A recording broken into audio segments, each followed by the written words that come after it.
Thanks for inviting us in on this Monday night. It's now 11 o'clock. You've probably heard the phrase different is night and day, right? Well, tonight we want to begin in Boone County. This is where people are living near the Leap District. They're telling us that night and day aren't different enough. That's because shining in the dark night sky over the Lebanon Industrial Park are lights that neighbors say burn too bright. Our Logan Gay talked to neighbors this evening, hoping area leaders find it dimmer and soon. Imagine trying to sleep with what feels like stadium lights shining outside your window. Well, that's the reality of some neighbors living here in Lebanon who say the construction site for this data center is lighting up their nights 24/7. You could probably cover 100 football fields with the amount of lights that they have out here for this project. Kimberly Moore says she hasn't had a moment of peace since construction on a Meta data center started behind her home. Between the noise and the lights and the constant helicopter sound, there is no sleep.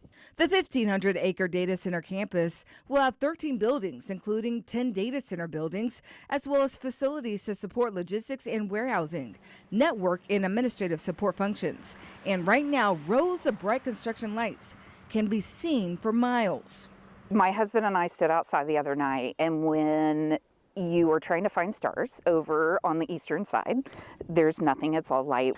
Moore says this is not about stopping the project, just making it more livable for the people nearby.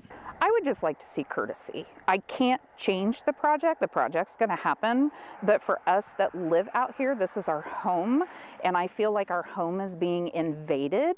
So just have a little courtesy while you're out here, even shutting off the lights at nighttime when they're not out there. Meta leaders previously said investments from the project will also contribute to local and state tax bases and support schools and nonprofits through its annual grant programs. But Moore worries neighbors are being overlooked in the name of progress. I've raised my kids here, and I was born and raised in this community. I've given back to this community, volunteering, and I feel that it has cost me because I don't feel that my community really cares about the people within the community. 13 News reached out to Meta after hours about the lighting concerns. We'll update the story when we hear back. In Lebanon, Logan Gay, 13 News.